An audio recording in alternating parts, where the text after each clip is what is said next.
The respected Turkish writer, Dariya says 13 years ago. In his valuable article, Ancient Egypt and Freemasonry. He says, the relationship between Egypt and Freemasonry has returned again. Therefore, I decided to talk about the relationship between Egypt and Freemasonry. Like what I did in the past, but this time my words will be based on what came in the important book, the book, Black Athena. In order to take a brief look at the meaning of this book, Black Athena is a book that talks about the model of the ancient era that prevailed until the 19th century against European racism, which reached its peak in the 19th century. The intended racism here is the controversial Aryan model, where the book reveals, step by step, how the Hellenistic civilization originated in Phoenicia and Egypt, and that present-day Greece was just an Egyptian and Phoenician colony. Here the book gives us an example of Herodotus on this subject, where the book says on the lips of Herodotus, "These Phoenicians, the companions of Cadmus, brought a lot of information to Greece after they settled in this country. Especially since they record and write everything. This is what I cannot do like them. And I do not think that the Greeks knew anything before that, meaning they do not know something about civilization and these sciences before that, i.e. before it passed to them from the Egyptians and the Phoenicians." Here ends the sentence quoted from Herodotus. Let us continue our speech. In fact, according to this book, the name Athena originally comes from the name, the Egyptian goddess of wisdom, Nt, and this name reached these Greek lands with the black-skinned Egyptian colonizers, according to his wording. Therefore, it is Black Athena. According to the book, a quarter of the Greeks are of Phoenician, Egyptian and Semitic origins. In fact, this book is a very good example to understand how imperialism has distorted history. Although we see another similar example, illustrating the extent of falsification and fabrication, in the so-called Armenian genocide plot, where the West ignores, during the systematic falsification of this issue, all the evidence that refute this conspiracy that came from the words of the first Prime Minister of Armenia, Kaznouni, and also what came in the archives of the Soviet Union, as well as the Ottoman archives.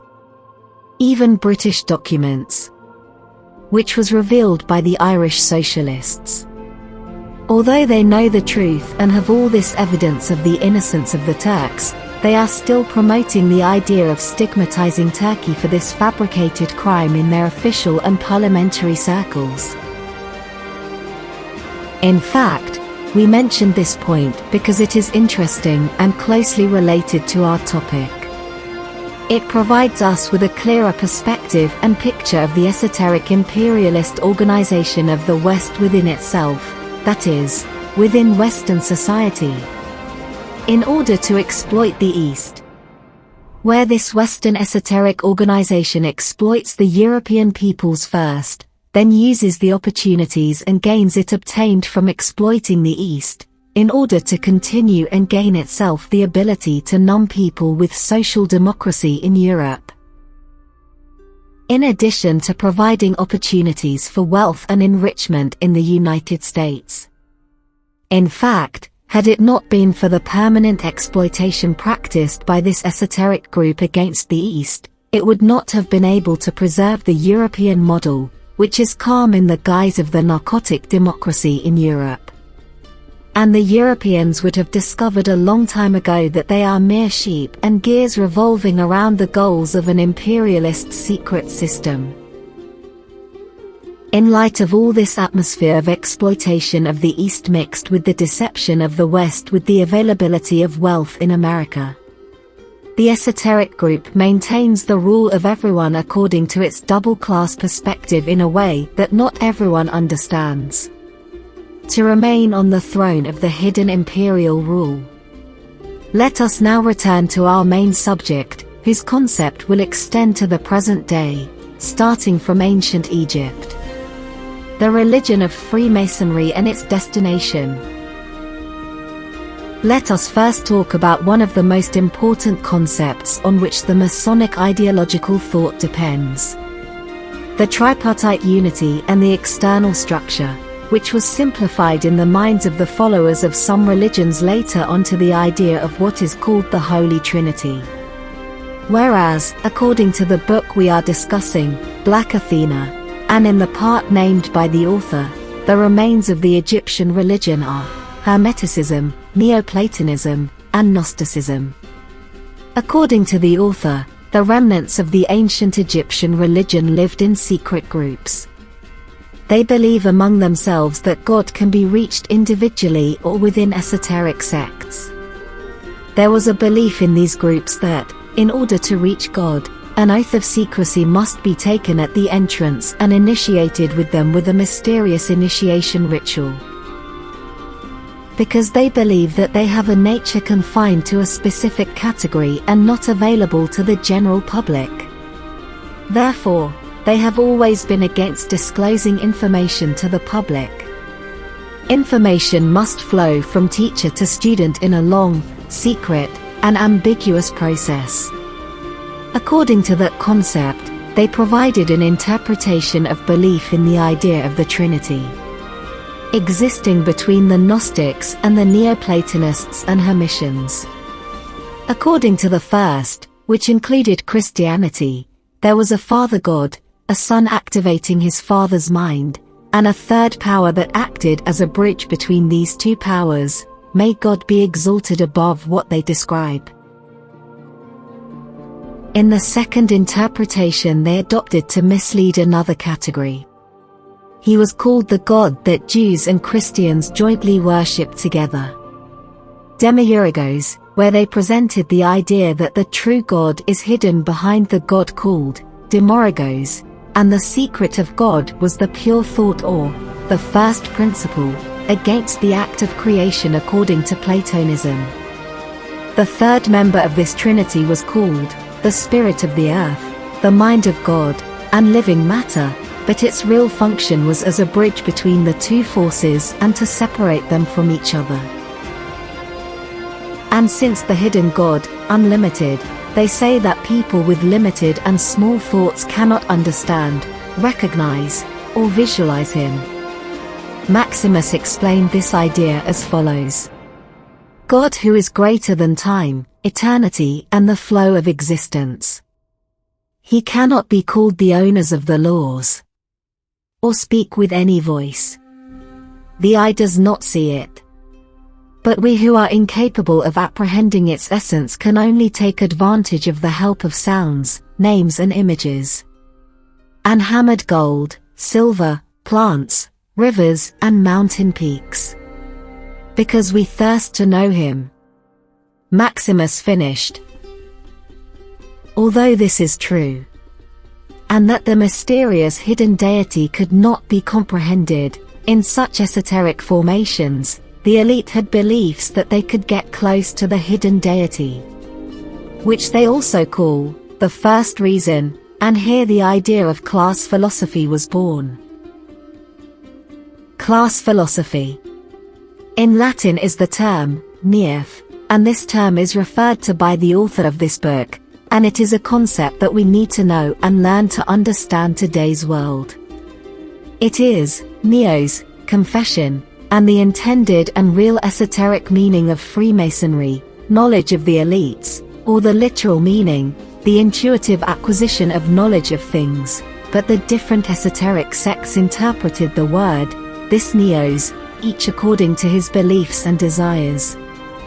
For example, it arose in Christian Gnosticism, the concept of the papacy, because according to this concept, there is only one layer of the two-layered philosophy that contained the knowledge of the elite, while the other, more numerous class contained the fables that are presented to the public of the common people, where only the enlightened minority can approach God. That is, the first reason, which is hidden from the masses and they cannot conceive of it. where they cannot see anything other than the demiurge, meaning the superficial and naive perceptions promoted by religions, as they claim, through education and moral and religious efforts. This introversion and elitism were also associated with another feature that was completely alien to Judaism and Orthodox Christianity. It is the belief that man is, in fact, possibly a god. And the idea that a person can be a god, what is meant here is the enlightened person, of course, who is affiliated with their elite system. It can easily lead people from the form of religion in which worshippers pray for help, guidance, worship, etc., to magic, where these things can be controlled. As Plotinus said in Neoplatonism, the gods must come to me, not me to them, but this way of thinking goes beyond not only equality with God. Rather, it reaches power over him, God forbid. Rather it reaches the point and the idea in which man creates gods, God is exalted above what they describe.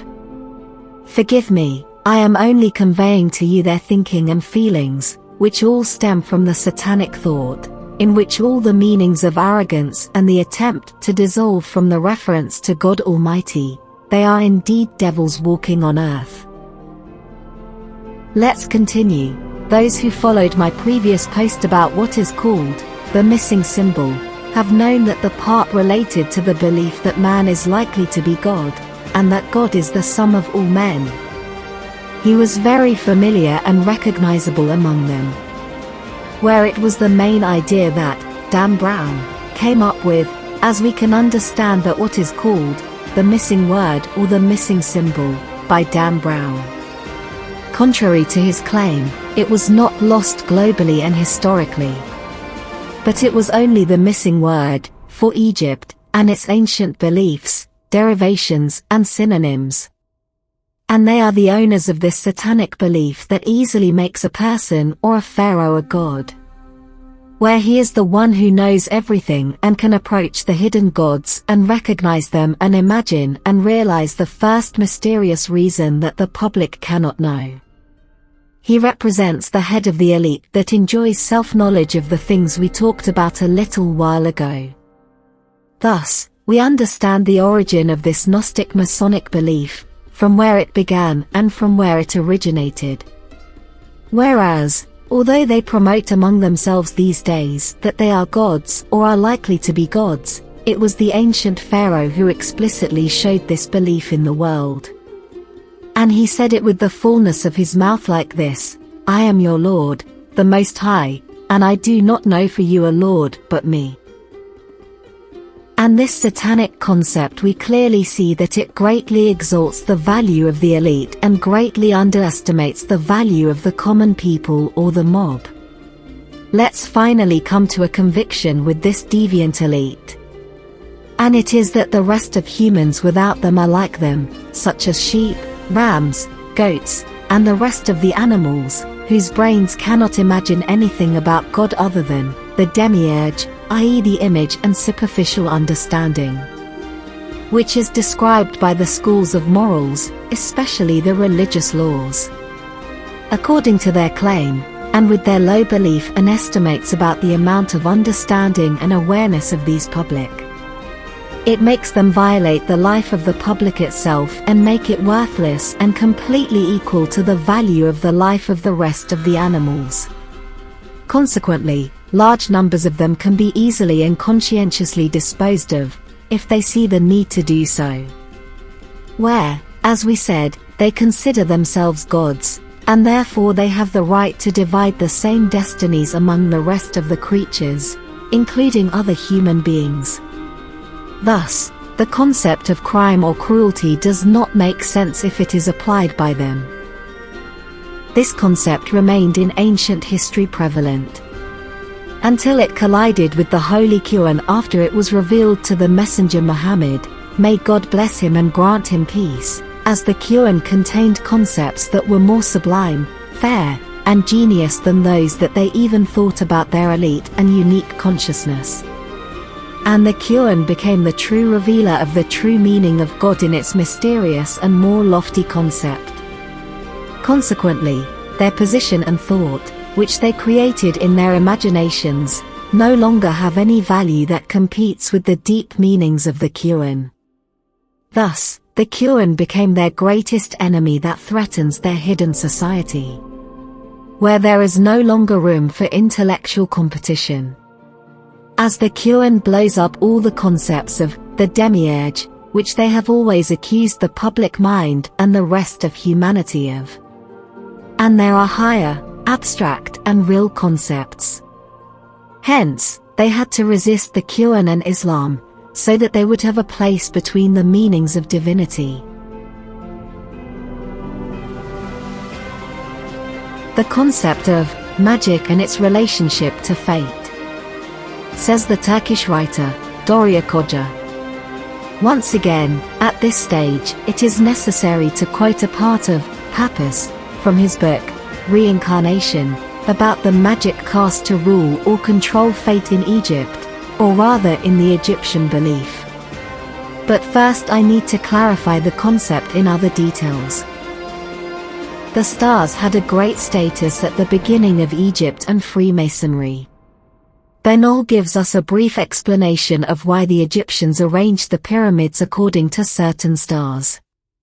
Returning to the stars and regarding the keys to energy and energies, we find that the stars played an important role. That's right. There were a number of different astronomical models and shapes.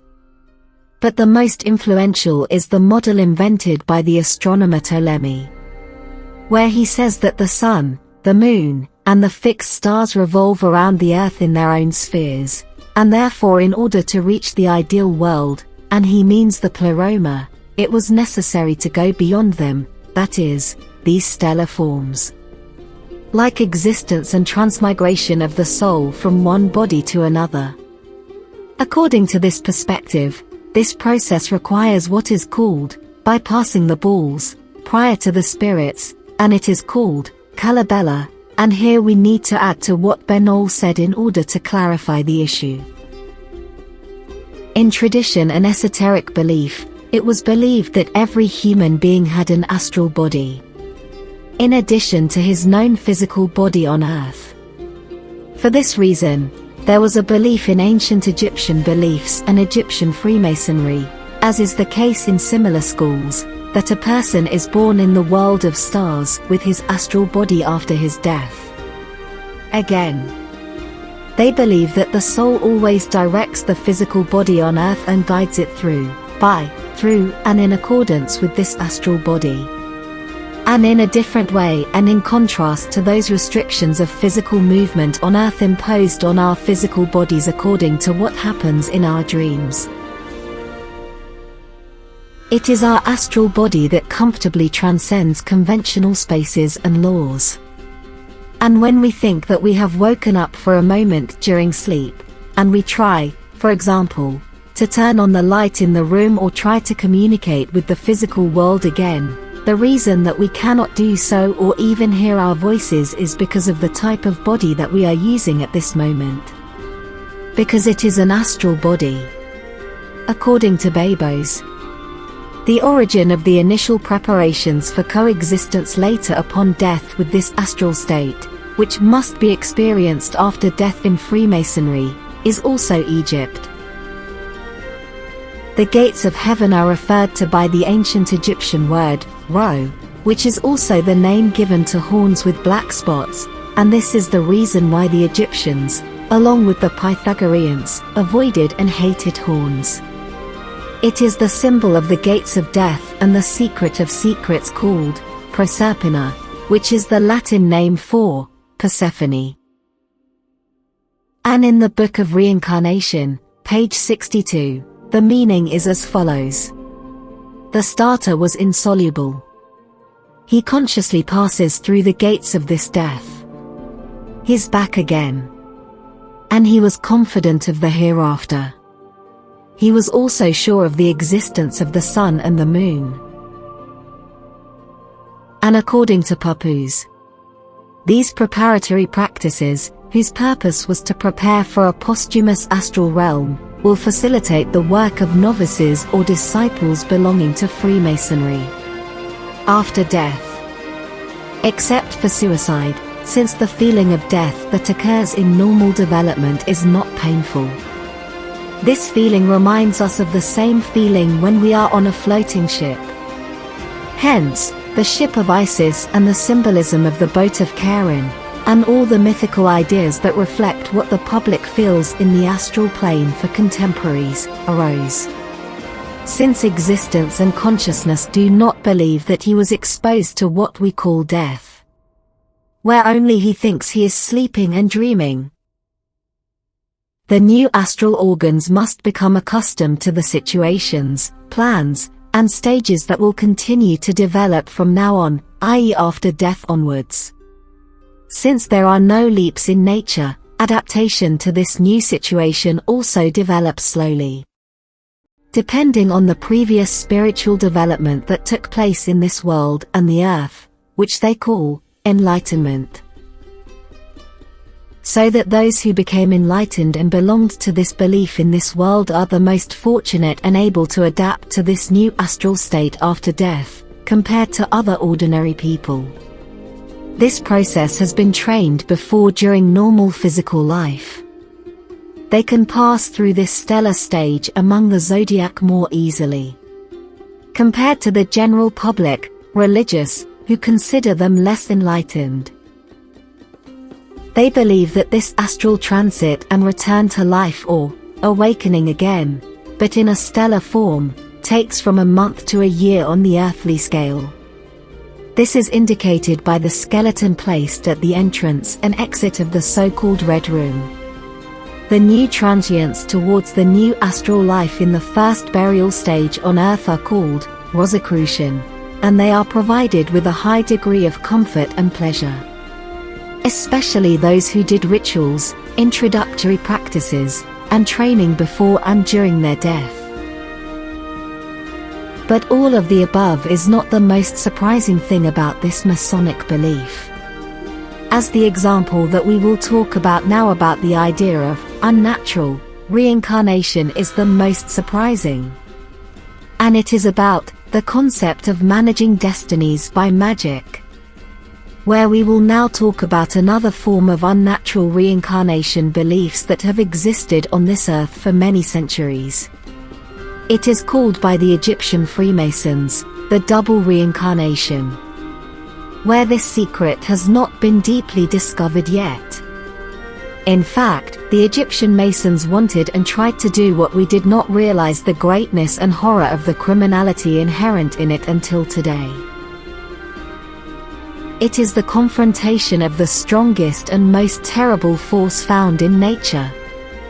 It is an attempt to force the Earth's magnetic pole to remain in Egypt for more than 50 centuries, while the time for the natural development of this pole is only a century and a half. He even wanted to fight the law of reincarnation itself, which he believed in and knew well. For this purpose, the Egyptians stabilized the cells of the physical body through mummification. And the astral magic, which is called the double, with the performance of rituals before the mummy is placed in the grave, and linking the mummy to this astral body expected after death, and thus preventing or stopping part of this spiritual development in the new world that we talked about, where the soul was going to perform a series of functions and tasks that should normally be done in the divine plan, and participate in the divine nature and return to God, separately from the physical body, thus delaying this process of reincarnation, until the soul remains in that astral stage associated with the earth, and the late arrival of the soul to its creator, to remain as long as possible in this intermediary astral world, or the advanced rear escape from confronting the creator.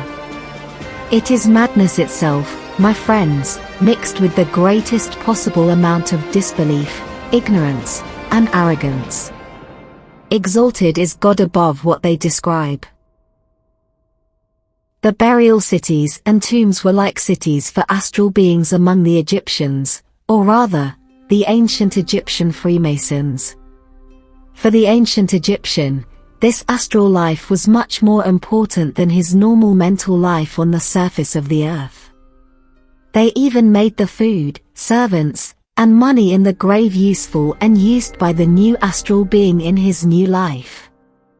In this way, they believe that they have solved the problem of conscious conflict with divine commands and evading them, which they called forced reincarnation method. Didn't I tell you that it's madness itself? And the peak of persistence in trying to eternity to earth at the expense of the hereafter. And we do not know if the general Egyptians know this purpose of embalming their bodies with this accuracy or not. And that this science is limited to the Egyptian masons priests only. Because Papoose did not give us a historical source. But since Babos was one of the famous Freemasons of his time, we can say that the Masonic schools, at least, had faith in this direction, that philosophy, and this really strange satanic idea. In this case, it turns out that the previous statement, Mr. Bernal, was correct. As the Neoplatonist, Plotinus, said, "Gods must come to me, not me to them." This way of thinking goes beyond the idea of equality with God, but rather the idea that they have power over him and possess him. Rather, it reaches the point of God's creation. God is exalted above what they describe, and the curse of God is upon the unbelievers, and exalted is God who is patient over what they say, and he is the best protector and the best supporter.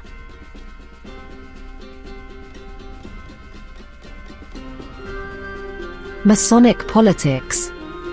On page 250, the author made the following note, under the heading, The Pink Movement, Ancient Egypt in Protestant Countries. The Pink Esoteric Group, they are the masters of mystical secrecy who appeared in Germany, France and England, in the Protestant community. They also continued to care about ancient Egypt and its Masonic beliefs. And in the 17th century they were making and developing a real religion for the elite, very seriously. This religion was apparently designed to avoid conflicts between Catholics and Protestants. Like the hermits in the 16th century who defended the rule of Rosicrucians, who called for the rule of society by an elite group of intellectuals with real knowledge, magical and scientific, so that high-level private academies are established for them and prepare them to lead the society. The rest of society remains ignorant, unaware, and uncultured. It's okay. The important thing is this educated elite that rules, leads, and directs from the top and the front. With this policy, they were following the same approach that we know well about the policy of the Egyptian priesthood, then the Pythagorean fraternities, up to the Platonic Academy. And in England in the 80s of the 16th century, a new force emerged equally from the Rose hierarchical tradition, and this new movement called for a twofold philosophy, whereby the elite bypassed the problem of what they called the religious uproar of the masses, so they resorted to the following trick. The religious beliefs of the masses must be tolerated and respected, and no direct clash with them in public, but the political and intellectual power must be safely in the hands of the enlightened minority. Where it is possible that this situation creates a kind of temporary harmony with the religious English community at the time. Gradually, the appropriate atmosphere is created to make the society gradually abandon its religious beliefs, to harmonize with the time with the enlightened perspective and the religion of enlightenment, which has always been the secret religion of rulers, the ruling class, and political leaders. And here comes to mind a question about the truth about the Freemasonry religion. And what is the religion or belief that they ask for? Their answer is summarized in the following. People should follow even the most ordinary Freemasons, impart faith. But those who belong to higher degrees must transcend Christianity and all the laws and religions. As mentioned in the book, Black Athena, page 265. And when you ask Masonic lodges about their beliefs, the answer must be that they can accept anyone as a member, as long as he believes in God. But they always add another condition, which is, everyone must keep their own beliefs, as Freemasonry instills in them only the universal principles of brotherhood under the name of unified humanity, or the belief, the religion of humanity. This is the unified answer required of all Masonic lodges when they are exposed to this question. Taking into account what we knew a little while ago about the fact that the elders of them consider themselves gods who are literally worshipped in this religion. As we can clearly see also, that these and similar interpretations are due to tradition and esoteric belief, which gives Freemasonry a double-layered structure. It is clear that those who have reached a certain level of Freemasonry belong to a different belief and that the origin of this belief is ancient Egypt, in which a person can become a god. And he declares openly by saying, "I am your Lord, the Most High. Exalted be Allah above what they describe.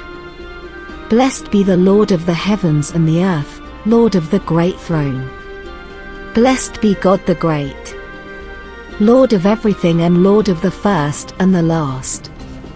Blessed be God, Lord of the worlds. O God, help us against the unbelieving people. You are the best Lord and the best supporter."